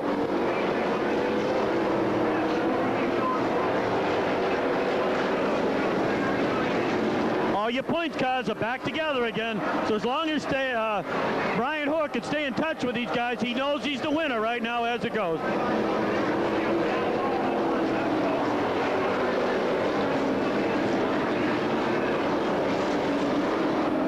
Number 3, Clement Despo, riding just in front of number 14, Phil Scott. Here's Scott getting around Silly. Remember, Silly is sitting on 6 points with Fisher for second place in the Milk Bowl. Phil Scott up on the outside continues to slice away. He's got Despo just in front of him. If he can get around him, he's got a clear shot with 25 laps complete this time at moving through the field and trying to get up here as George May spins in turn number 2. He's off the track, and there is no caution coming out. Phil Scott's outside of Clem Despo right now. He's got a lot of outside room on the outside now. Phil Scott slams his way down into turn number 1, but staying right with him is Brian Hoare. Scott works his way around Kendall Lejeune. Doug Hoare in the main straightaway with a good lead going into there. You see him in the number 46 in front.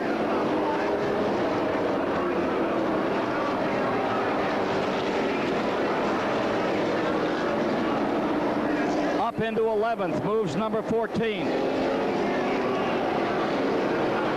Phil Scott, and here to the inside comes Brian Hoare. Brian Hoare gets underneath Phil Scott. He's going for that spot there, even across. It's the same move he made in the second segment, Ken, to get by Phil Scott. There's nothing Phil can do about it. Scott trying to battle back on the outside. Phil Scott on the inside. They go 3 wide in the back straightaway as they muscle their way through traffic. Scott staying in front of Hoare.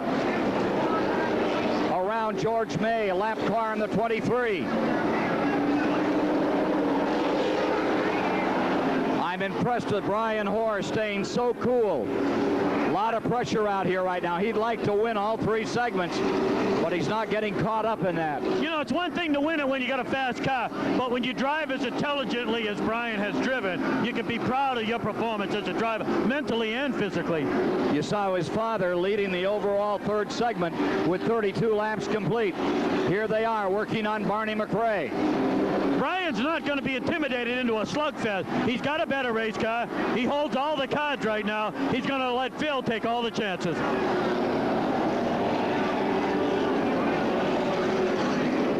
Billy Herring spins the 09 in turn 2, and yellow is coming out. He was trying to get back into the race, and instead he brought out a caution.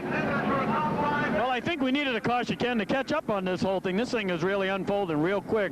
Brian is just doing a fantastic job. He hasn't been kind of intimidating in anything, but Phil's kind of in the position I was last year. I had to go for broke all day, and in the end, it still wasn't good enough. The 45 pulls away as the 46 as the lead, and the 45 overall in the Milk Bowl out in front. Let's tell you how they're running. There you see the 46. I don't know how old Doug Hoare is, the dad of Brian Hoare, but what a job he's doing in this 3rd segment.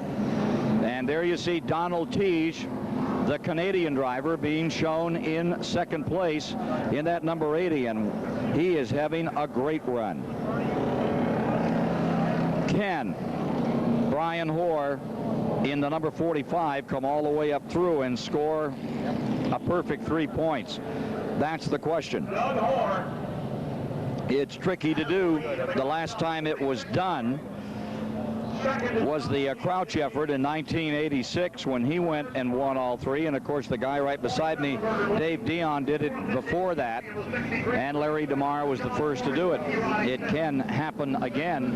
Donald Teague coming by is having a very good run on this number 80 at Chevrolet Monte Carlo, and there you see the 14 being driven by Phil Scott for the Northfield Savings Bank and looking really good.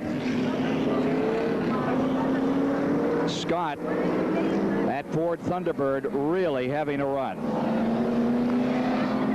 Well, I don't think Phil is going to go easy, Ken. I think he's going to race Brian to the end.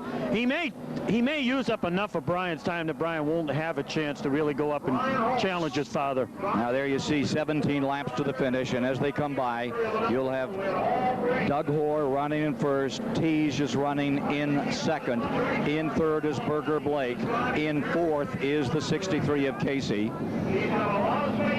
Rather, in 4th is Pat Corbett, then in 6th is Casey, 7th is Fleury, 8th is Bruno, 9th is Cunningham, 10th is number 14 Scott, and 11th is Brian Hoare. Then comes Barney McRae in 12th, and Jim Silly next in line.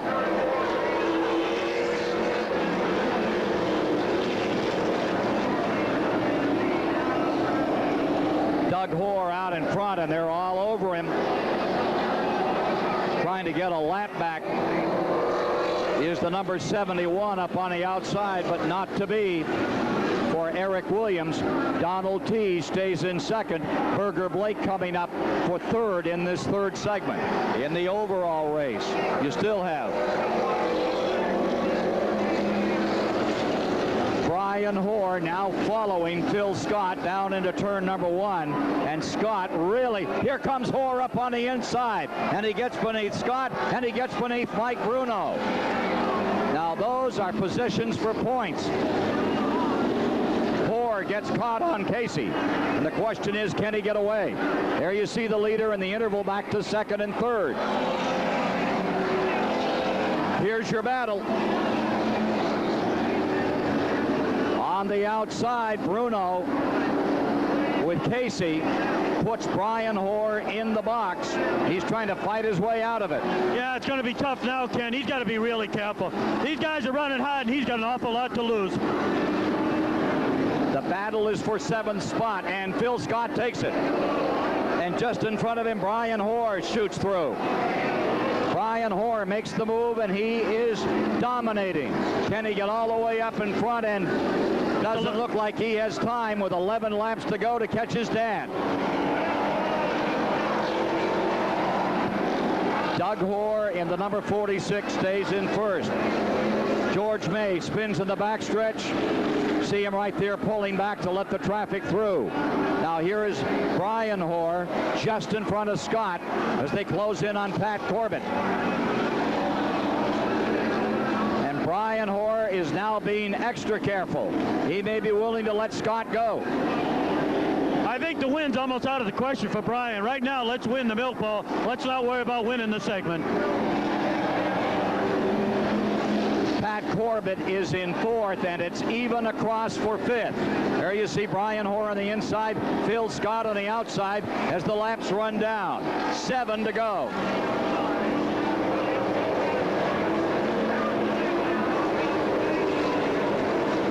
Well, if Doug Hoare hangs on and wins this thing, it's going to be quite a celebration of Victory Lane if Brian pulls off the overall victory. Phil Scott at number 14 in front of Brian Hoare. That is the 5th position on the track. That is the 4th position. Scott now into 4th. Brian Hoare into 5th. Jimmy Silly goes up and around Pat Corbett just behind this pair. And look at number 45 digging on the inside again. Trying to take that spot away. He doesn't need it. He's got it covered in points.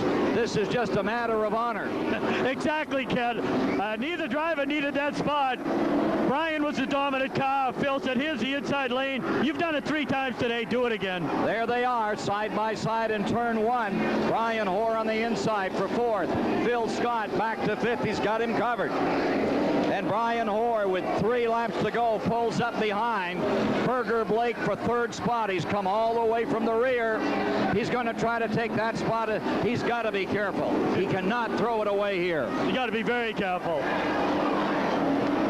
Doug Hoare comes around with 1 lap to go. Brian Hoare goes by Berger Blake in turn number 1. Scott comes with him. Brian Hoare, who sat on the pole, wins 2 segments. His dad is going to win the 3rd segment, and he's going to come home the overall champion with a 3rd place finish in the final segment. Well, it didn't play out the way he wanted to win them all, to win all the segments, because he just didn't get the brakes as far as caution. But we know he was the faster car, but I think he's got to be awful happy for his father. Doug Hoare wins in the final segment. Brian Hoare comes home in 3rd, and with that accomplishes what he's been trying to do for several years, win the Milk Bowl. And there you see numbers 45 and 46 respectively. Dad congratulating son and vice versa. I think that's what you've seen at Daytona, Ken, with Davey Allison and Bobby Allison. We see that in-car video shot all the time of the thumbs up going by when Bobby won it. Davey finished 2nd. I think that's what we're seeing right here. No question about it. The class of the day is Brian Hoare coming home victorious and in the Milk Bowl. 2nd spot. Well, I'm not sure. We're still counting the points, but there's no question about who the overall winner of the Milk Bowl is. It is going to be Brian Hoare in the Avenger pulling it off here. The Vermont Chevrolet Dealers Milk Bowl. What about it? Yeah, I'm not sure if it's Jim Silly or Phil Scott that pulled down 3rd place. I didn't get to see where Jim Silly came. We're getting a smoke show out on the backstretch. One of the great You know, it's amazing that every one of those contenders ran up in there. They ran up in there, they fought hard. Real gentlemen, I'll tell you, they put on a great show. It was a super race, spectacular finish, and Brian Hoare accomplishes what he set out to do, win the Milk Bowl. Now we'll get the scoring on second and third spot and get an opportunity to meet our winner in today's race. Well, you know, he was the dominant car last year, and he surely deserved to win it. And he got caught up in a wreck, and circumstance took him out of it. But he sure drove smart today. This afternoon, ladies and gentlemen, how about a round of applause for Jimmy Shelley and the Times Argus Chevy? I'll tell you what, I know it wasn't really that way, but it looked like you took the first 35 laps off in every segment today and just got busy at the end. Well, we didn't want to heat the tire enough, you know. We done that the first thing, we couldn't get around the other stuff. And it's one of those things, you know, we tried to add all of especially on the last time, first time we get together. And I'd like to thank the Times Argus, all municipal, J&N, DuPont Construction. I heard me bad. Hey, man, this is the first time a Dodge has won this race since 1970. You're the only the second guy to win this race in a Dodge. Feels awesome. I mean, this car is unbelievable. You know, I got to hand it. I've said it a couple times, and I'm going to keep saying it. I don't deserve this. I just had the easy job of wheeling this car. I mean, these guys put an awesome car beneath me. I mean, the tires were awesome. They're flawless. We had 3 sets of tires. They're all matched perfect. Every segment, the car was perfect. I mean, we had the dominant car, and I think it showed. And I'll tell you what, it feels good. And this is the championship too. This is what we work for all year long. You sure turn things. Feels good. You turn things around after the last caution there too. You know, we just got boxed up a whole bunch of times there in lap traffic, and everybody was great today though. And what a race with Phil. I mean, that was a blast out there. You know, I'd just get by him, get boxed in, he'd get back by. I mean, we were having an absolute ball out there. And you know, I'm really psyched. My dad won this last segment, so we were first and second going across the checkered flag, and I'll tell you what, it means an awful lot. I got to thank Gostad, Texaco Haviland Series, and all these guys, and all these fans too. Hope you like milk. I love milk. I can't wait to kiss the cow. Let's bring this kid out as he joins the ranks of the greatest here in Milk Bowl history. One sport for perfection. Going home on the outside.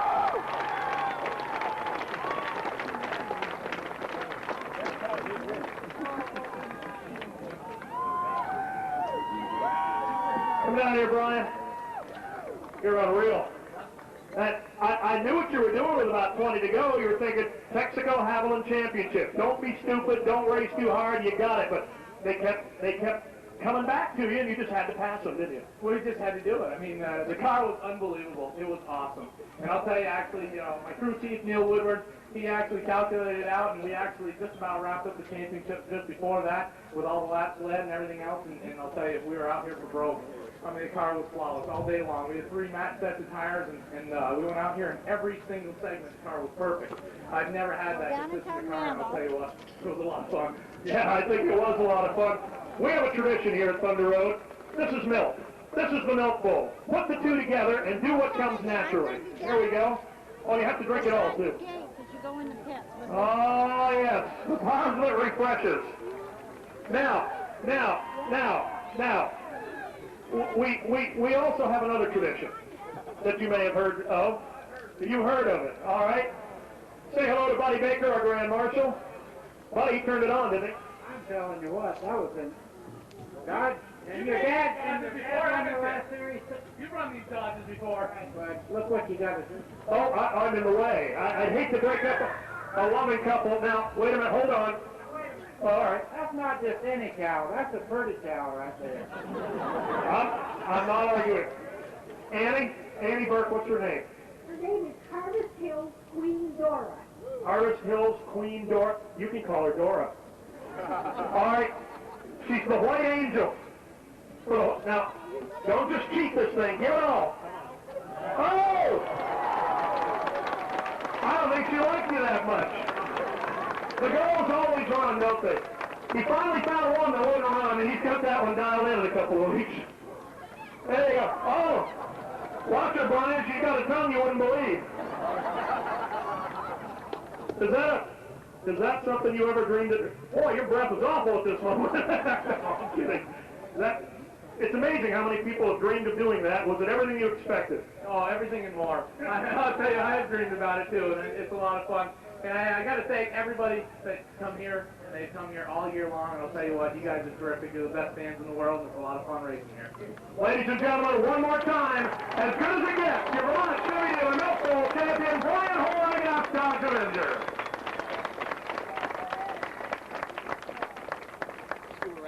What a run, and what an afternoon. Never, ever, ever believe the weatherman again.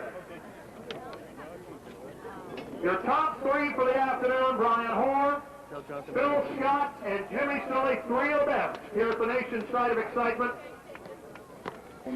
All right, Jim Silly coming in third today at the Milk Bowl, and congratulations first of all, and he had a nice run at the end there. Yeah, the car was going good. You know, the first two segments we had a lot better car, and we had to change tires because we'd wore them out, and you know, we just didn't have the right combination. You know, and the car was loose getting in, and that always slows you up a little bit. If you can drive down by them, you know what I mean, then they know you're there, and it just takes you a little longer. But, you know, we had a good day and all.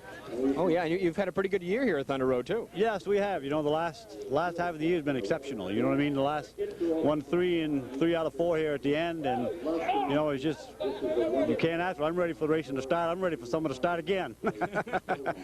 Now, Brian Hoare just came out with a fantastic day today. No ifs, ands, or buts about it. Oh, yeah, you can't, you know what I mean? When you got, like, you get it hooked up. I wish I had mine hooked up the way I did a couple weeks ago, and I beat him then, but you know what I mean, that's racing. You know what I mean, one week you'll win, next week it'll be somebody else, and that's why we all do it and draw all these good people, and you know, it's just it's really nice here. It's all right. You get him next year, right? Yeah, we'll try like. All right. Hey, nice job. Thank you. Last year's champ, Phil Scott, coming up a little bit short this time. Pretty close though this time.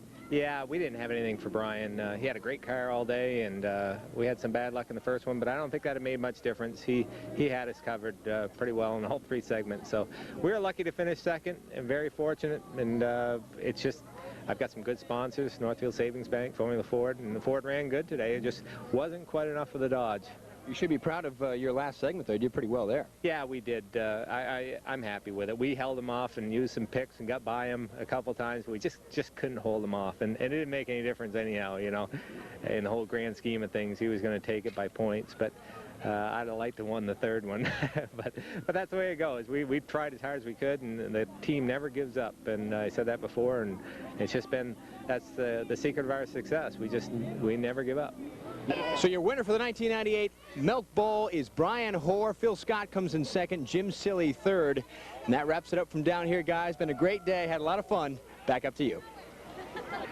Well, it's over, and what a great finish with Jim Silly coming home third, David, and in second, last year's champion Phil Scott. Brian Hoare, the new champion of the Milk Bowl. A final thought from you. Well, Ken, it was everything we expected. I mean, that's why people come to the Milk Bowl. Thanks to the format, coming into the third segment, there was a lot on the line for everybody. If it would have been one where it started straight up, it probably would have been single file and put everyone to sleep. So it's why I've always raced here. It's why I'd always come here as a spectator, and I was surely honored to work beside you. Pretty intimidating working beside you. It was fun having you with us, and having Mark Sudol in the pits as well. Thank you for being with us for the Vermont Chevrolet Dealers 35th Annual Milk Bowl, where Brian Hoare is the man to be remembered as the champion.